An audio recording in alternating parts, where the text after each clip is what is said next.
When your mind is too filled with desires pertaining to lust, greed, hatred and ego, there is this huge darkness, so there is no room for the light of religion to be there. Actually, the darkness is there because the light is not there. अब जिस कमरे में अंधेरा हो, उस कमरे से अंधेरा हम निकालना चाहें तो कैसे निकालेंगे? धक्के मार के? What should one do? If there is darkness in the room, what should we kick the darkness? Should we pull the darkness? What should we fight with it? लड़ें उससे, मुक्केबाजी करें? कैसे भगाएं अंधेरे को वहां से? सिर्फ एक काम करना होता है, वो वहां रोशनी कर दीजिए। रोशनी के आते अंधकार को कहना भी नहीं पड़ेगा कि भाई साहब जाइए, वो अपने आप ही चला जाएगा।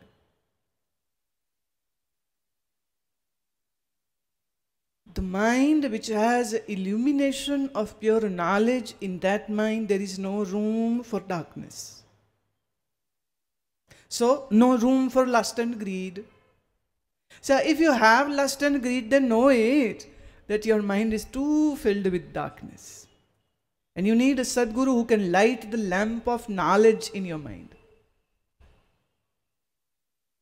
आप क्या है, मन से लड़ाई करते, और आपके जो प्रवचन करता है, जो आपके कथावाचक साधु संत महात्मा है, वो आपकी इतनी निंदा करते हैं आपके सामने बैठ के। लोभियो, कामियो, क्रोधियो, भगवान में मन लगाओ। पहले साबित कर दिया तुम क्रोधी हो, लोभी हो, कामी हो, व्यसनी हो, फिर कहा भगवान में मन लगाओ। और लगेगा कैसे बोलो? तो सुनने वाले ये सुनते रहते हैं और आत्मग्लानि में जीते रहते।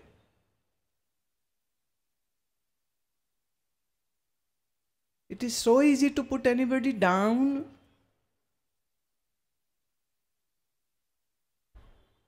But it is so difficult to lift that person up. So many Mahatmas prefer putting you down. They don't want to work hard. ध्यान लगाओ, लगना ही कोई नहीं। I have at least 10 letters in my hand. They can't meditate. The mind is racing.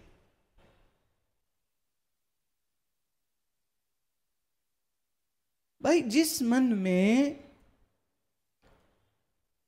वासनाओं की खुजली चल रही हो, वो टिक के बैठ सकता है। देखिए यहां पर मान लीजिए किसी को have you ever experience that this is one disease which is called urticaria.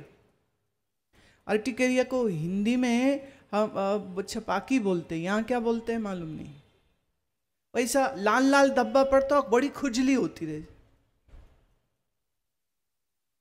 लाल धब्बे पड़ जाते पूरे बॉडी में और खुजली होती बहुत जोर से, और खुजला खुजला के बंदा पागल हो जाता है, नींद नहीं आती, खा नहीं सकता, ठंडी चीज लग गई कहीं शरीर में तो और तकलीफ हो जाती। अगर किसी को ऐसा कोई चमड़ी का रोग हो जाए और फिर उस बंदे को कहो टिक के बैठो, कैसे बैठेगा वो?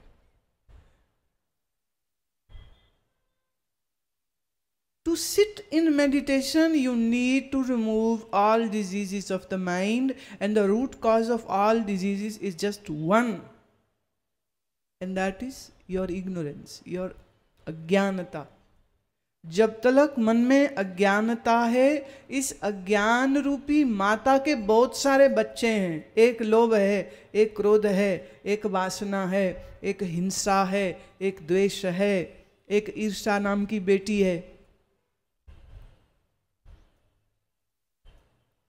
There is one mother and many children. Mother is ignorance and children are lust, greed, hatred, animosity, frustration, stress. तभी करना क्या है? इसे एक माँ को मारो। अरे मतलब कहीं और मत ले जाना बात को। जो ये अज्ञान रूपी माँ तुम्हारे मन में रहती है, इसको बस हटाना भर है। इसके जितने बच्चे कच्चे हैं वो आप ही फिनिश हो जाएंगे।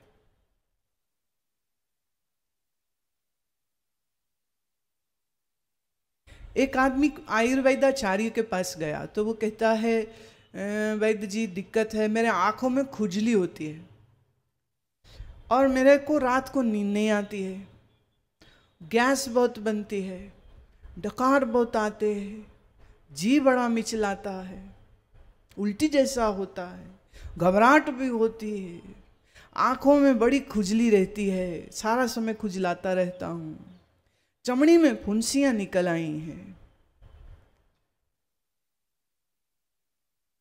कितनी बीमारियां गिनाई मैंने, गिनी किसी ने?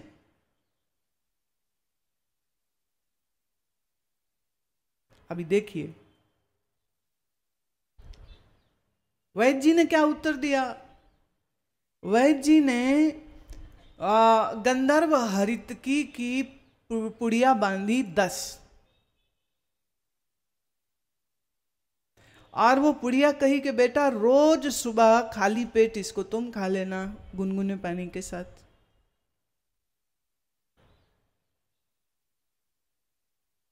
बोले बस, और कोई दवाई नहीं, आंखों के लिए कोई दवाई नहीं, चमड़ी के लिए कोई दवाई नहीं, नींद नहीं आती उसकी कोई दवाई नहीं, मुंह पे फुंसियां निकली उसकी कोई दवाई नहीं। वैद्य बोले ना बस ये खाओ।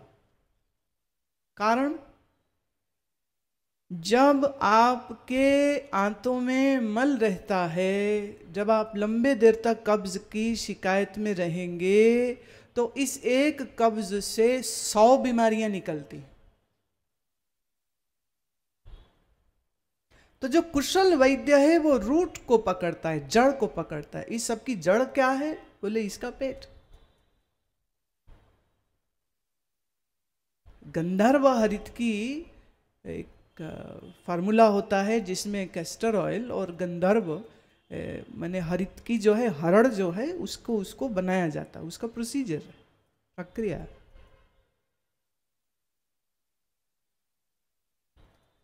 थोड़ा ये विरेचन इसको हम कहते हैं आयुर्वेद की भाषा में।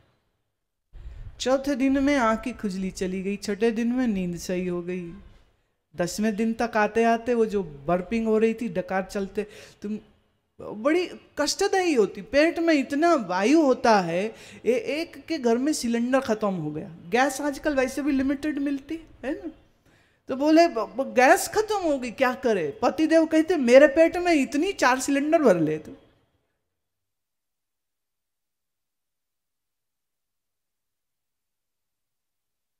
अगर ये व्यक्ति किसी, I have all respect for the modern medical science wherever it is applicable, pathological surgery wonderful, लेकिन अगर किसी माने नॉर्मल फिजिशियन के पास चला जाता और वो कहता मेरे आंखों में खुजली होती, तो कहता आंख के डॉक्टर के पास जा। बोले पेट में तकलीफ होती है, तो बोले पेट के स्पेशलिस्ट के पास जा। बोले नींद नहीं आती है, बोले साइकेट्रिस्ट के पास जा, मनोवैज्ञानिक के पास जाओ। हाँ, चमड़ी का रोग हो गया, डर्मेटोलॉजिस्ट के पास जाओ। तो एक शरीर में उठे अलग अलग रोगों के लिए एक अलग अलग शाखा है। और आयुर्वेद की महिमा यह है कि वो शाखाओं को नहीं पकड़ता, वो सीधे जड़ को पकड़ता। थोड़ा लंबा समय लगता है, लेकिन उसका जो बड़ा सुंदर प्रभाव आ जाता है।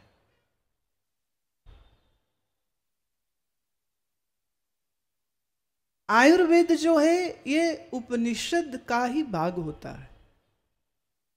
दीज आर कॉल्ड सब उपनिषद। हमारे ऋषियों को सिर्फ मन, शरीर, आत्मा का ही नहीं, बाहरी बाहरी ज्ञान ही नहीं, रोग क्यों होते हैं, रोग के कारण क्या होते हैं, मन के रोग क्यों होते हैं, मन के रोगों का कारण क्या होता है। और 2 अलग विभाग नहीं है कि मन एक अलग है और शरीर एक अलग है। No no no no, we don't see mind and body as a 2 different entity. We see the mind part of body which we cannot see, and we see the body which is part of the mind which is visible.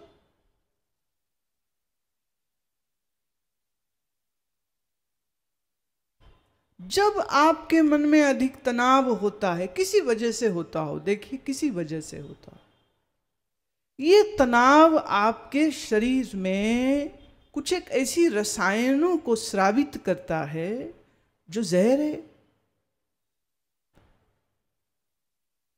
When you are in stress, your body secretes a hormone called cortisol.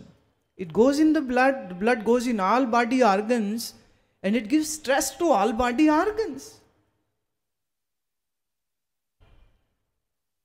चिंता वाले किसी चीज की होवे, इसकी उसकी किसकी, अरे रहने दो।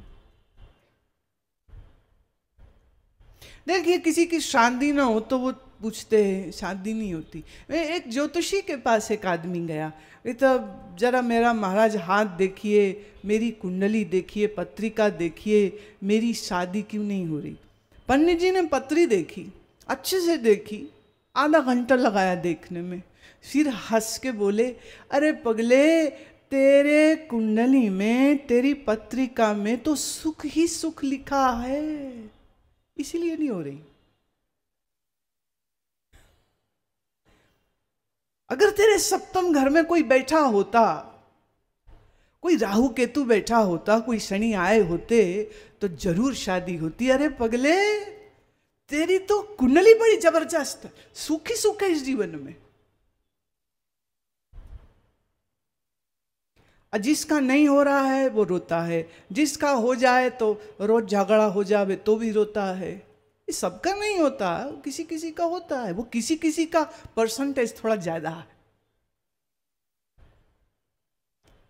मैंने सुना एक आदमी ड्राइंग रूम में बैठे टीवी देख रहा था, पत्नी किचन में काम कर रही थी।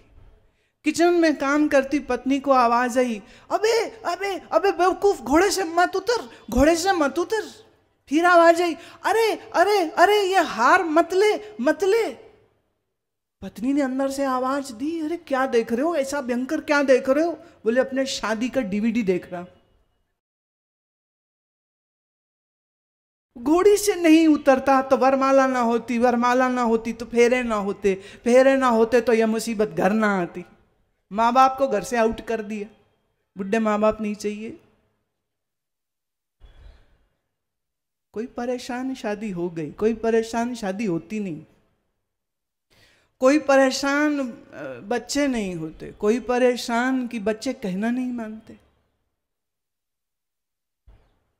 मैं रोज कहानियां सुनती हूँ, माँ बाप 4 बच्चों को पालते हैं, ब्याह करते हैं, अमेरिका सेटल करते हैं, अमेरिका जाके बच्चे का मोटल होटल चलाने के लिए नौकरों की तरह काम करते हैं। जब सब सेट हो गया तो माँ बाप को चाय में गिरी मक्खी की तरह निकाल के बाहर फेंक दिया, गेट आउट। ये एक कठोर सच्चाई है मानव के स्वार्थ की, कि बच्चे अपने बूढ़े माँ बाप को घर में रखने को राजी नहीं है। हमारे देश की परंपरा नहीं है वृद्धाश्रम, हमारे यहाँ आश्रम होते हैं, वृद्धाश्रम की परंपरा हमारे यहाँ नहीं थी। लेकिन आज की इस पीढ़ी का स्वार्थ इतना बढ़ गया है कि वृद्धाश्रमों की भी जरूरत अब हो गई है। माँ बाप नहीं चाहिए। तो ऐसे माता पिता को जब मिलती हूं तो वो रोते हैं, बोले इन बच्चों की खातिर जिंदगी बर्बाद कर दी। आज बुढ़ापे में हम दोनों एक दूसरे के साथ बैठे रोते हैं कि हमने अपने लिए 4 पैसे बचाए होते तो कम से कम इज्जत से जी तो सकते थे। जिसके है बालक वो दुखी, जिसके नहीं है वो दुखी।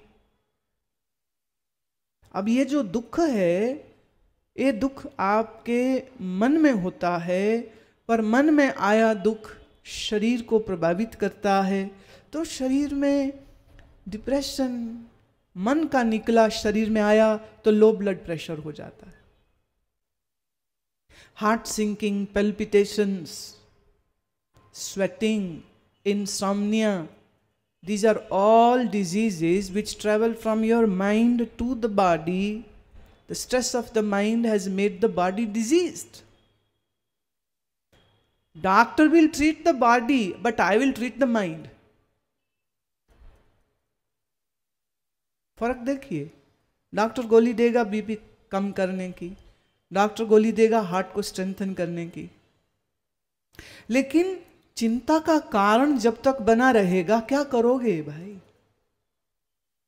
आज ये हो गया, कल वो हो गया, आज ये हो गया, कल वो हो गया, वो तो बार बार चिंता के कुएं में गिरता रहेगा।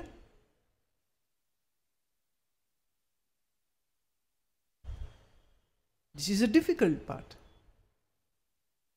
हम शरीर और मन को अलग नहीं देखते हैं, इसीलिए मन को समझना हो तो पतंजल योग सूत्र, शरीर को समझना हो तो आयुर्वेद के शास्त्र, और आत्मा को समझना हो तो वेदांत और उपनिषद के शास्त्र। तो समन्वय तीनों का होना चाहिए। And I believe very firmly our great masters were so brilliantly efficient in all these three things. They would be great Ayurveda Acharya, they would be great psychiatrists, they would know more than what the today's Western psychiatry teaches you. And then you all about what the pure self is. तो शरीर, मन और अपना शुद्ध आत्मा का ज्ञान, तीनों के तीनों एक साथ, हमारे ऋषि लोग कहते थे तीनों पे काम करो।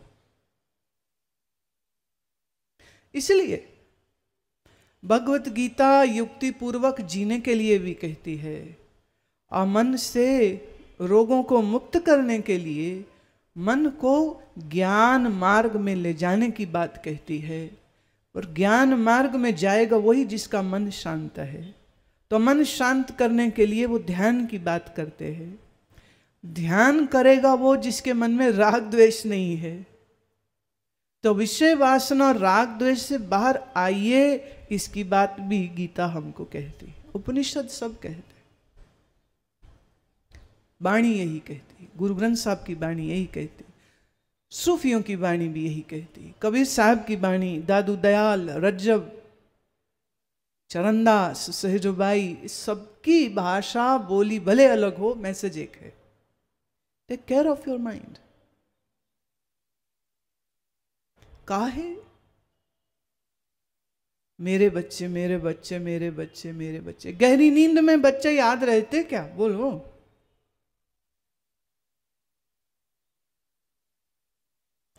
अगर याद रह जाए तो नींद ही नहीं आएगी।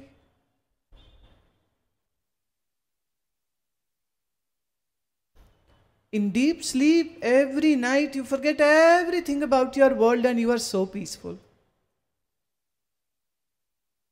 होश जगती है, नींद वापस जब खुलती है तो सारा पचड़ा, लेन देन, ये वो सब सिर पे आके पड़ जाता है। इसीलिए कई लोग आसान तरीका ढूंढते हैं। दुख दर्द को मन से दूर रखना है तो भाई विस्की की बोतल खरीदिए, ठर्रा खरीदिए, देसी शराब खरीदिए।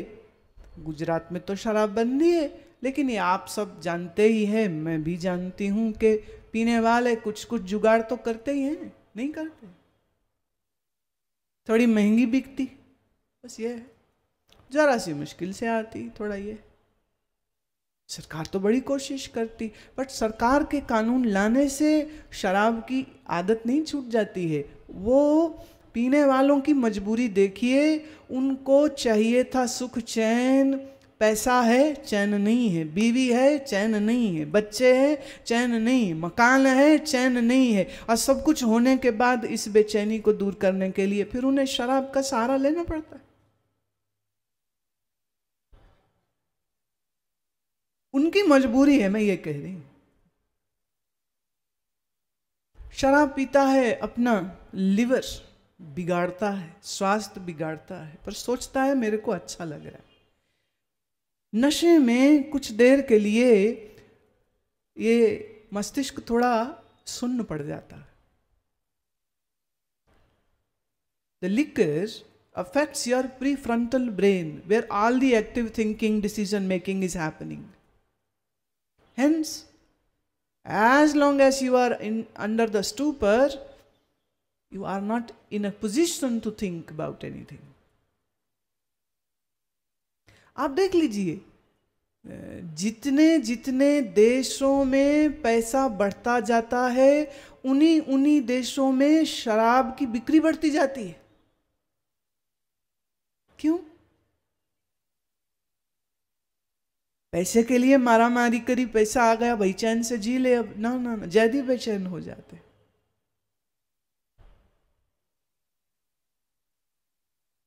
गरीब आदमी कभी कभी सोचता है कि जिस जगह पे मेरा सांप बैठा है, मैं जिस दिन वहां पहुंचूंगा ना, बड़ा मजा आएगा।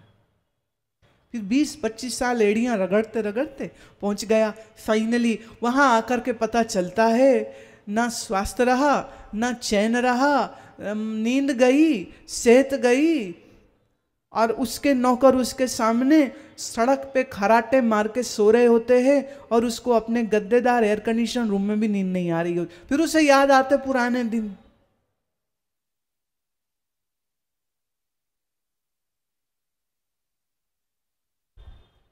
जो बात मैं कह रही हूं ना, मुझे यह लगता है इसका धर्म या संप्रदाय से कोई आग्रह नहीं है, लेकिन ये सच्चाइयां स्कूल के लेवल में बच्चों को बता देनी चाहिए। सत्य क्या है, असत्य क्या है, बच्चे को अगर ये बोध होगा तो वह असत्य के पीछे भागेगा तो नहीं। कम से कम जब बाप ये कहे बेटे को कि बेटे मैंने 2 करोड़ बना लिया है, अब 2 का 10 तूने करना। मैंने एक फ्लैट बना लिया, अब तू मकान बना के दिखा। या मैंने एक मकान बना लिया, तू कोठी बना के दिखा। मैंने कोठी बना ली, अब तू बंगला बना के दिखा। मैंने बंगला बना लिया, तू फार्म हाउस बना के दिखा। दौड़ शुरू किसने कराई? बाप से बेटे को, फिर बाप से बेटे को, फिर बाप से बेटे को।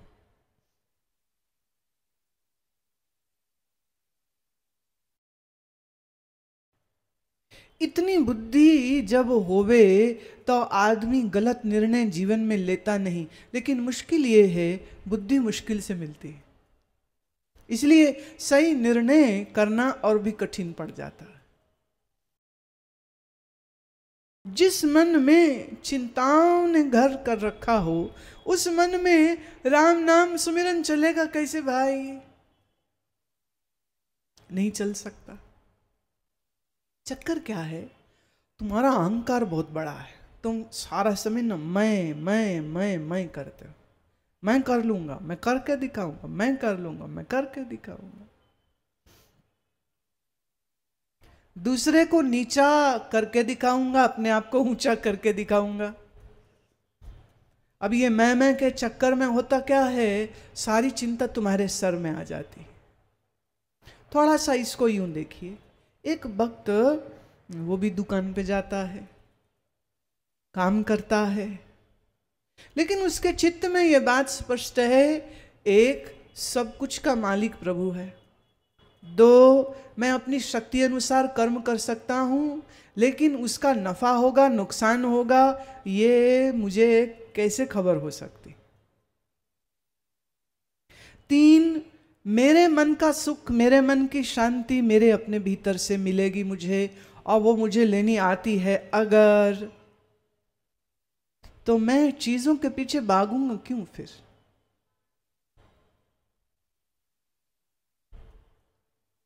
एक कहानी कहती हूं। एक राजा ने अपनी रानी को बहुत सुंदर लाखों रुपए का हार दिया। पुरानी कहानी, लाखों के अब करोड़ कहने पड़ेंगे भाई, बड़ी पुरानी, मैंने बचपन में सुनी, इन्फ्लेशन हो गया अब तो। करोड़ों का हार पत्नी को दिया, रानी साहिबा ने गले में सजाया, बड़ी खुश हुई, फिर स्नान करने गई और सरोवर किनारे जब कपड़े उतारे, जेवर उतारे, सरोवर में चली गई, दासियां साथ गई, उन्होंने खूब आनंद से स्नान किया। और जब भी बाहर आई तो देखे वो हार गायब। हार कहाँ गया? वो तो लगी चिल्लाने, राजा साहब को खबर की गई कि रानी साहिबा का हार गुम हो गया। सब दासियों की तो हालत खराब, वो तो रोए, अब वो क्या करेंगे इनके साथ, क्योंकि सबसे पहले इल्जाम तो उन्हीं के ऊपर आएगा जो वहां पर मौजूद थे। और वो रोए, हमने तो चोरी नहीं की भाई, हम कहीं बाहर नहीं गए, और पर हार गया कहाँ समझ न लगे। राजा साहब ने कहा कि सब नौकरों को खड़ा करो और पूछो, और जो जो बोले कि मुझे नहीं पता उसकी उसकी जुबान काट दो। अरे क्रूरता की हद देखिए। अभी ये बातचीत हो ही रही थी कि सेवादार ने आके खबर दी कि महाराज आपके गुरुदेव आए। अब ऐसे मैंने परेशानी के माहौल में गुरुजी पधार गए, तो सुन के थोड़ी देर मन ऐसा हुआ कि चलो पहले उनको देखें, ये तो बाद में करेंगे। गुरुजी को लाए अंदर, आसन में बिठाया, जल पिलाया, बड़े आनंद से कि हमको आपका दर्शन हुआ, पर गुरुजी बोले कुछ परेशानी सी लग रही, क्या बात है?